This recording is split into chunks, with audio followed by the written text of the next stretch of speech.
جب انسان تنہائی کو پسند کرنے لگے تو سمجھ لو کہ وہ لوگوں کی حقیقت جان چکا ہے۔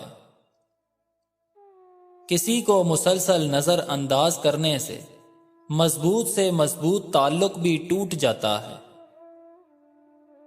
جب آپ کے اپنوں میں ہی غدار، مکار اور منافق پیدا ہو جائیں تو میدان میں کھڑا شیر بھی کتوں سے ہار جاتا ہے۔ انسان سخت مزاج اس وقت بنتا ہے جب بہت سارے لوگ اس کی نرمی کا غلط فائدہ اٹھا چکے ہوتے ہیں۔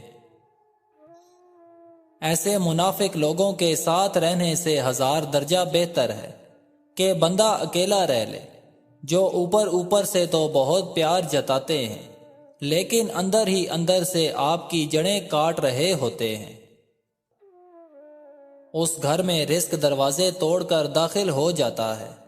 جس گھر میں جانوروں، پرندوں اور چونٹیوں کو رزق ملتا ہو، اس گھر میں اللہ تعالیٰ رزق کی کمی کبھی نہیں کرتا۔ سب سے زیادہ جاہل وہ ہے جو گناہ سے باخبر ہوتے ہوئے بھی گناہ کا مرتکب ہوتا ہے۔ اس شخص سے ہرگز محبت نہ کرو جو اللہ سے محبت نہیں کرتا، کیونکہ جو خدا سے محبت نہیں کرتا وہ تم سے کیا خاک محبت کرے گا۔ جو انسان جتنا خاموش رہتا ہے وہ اپنی عزت کو اتنا ہی محفوظ رکھتا ہے۔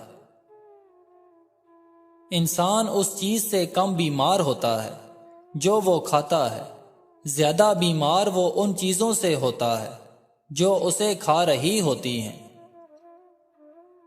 تمہارے نفس کی تربیت کے لیے اتنا کافی ہے کہ تم ان چیزوں سے دوری اختیار کر لو جو تمہیں دوسروں میں بری لگتی ہیں۔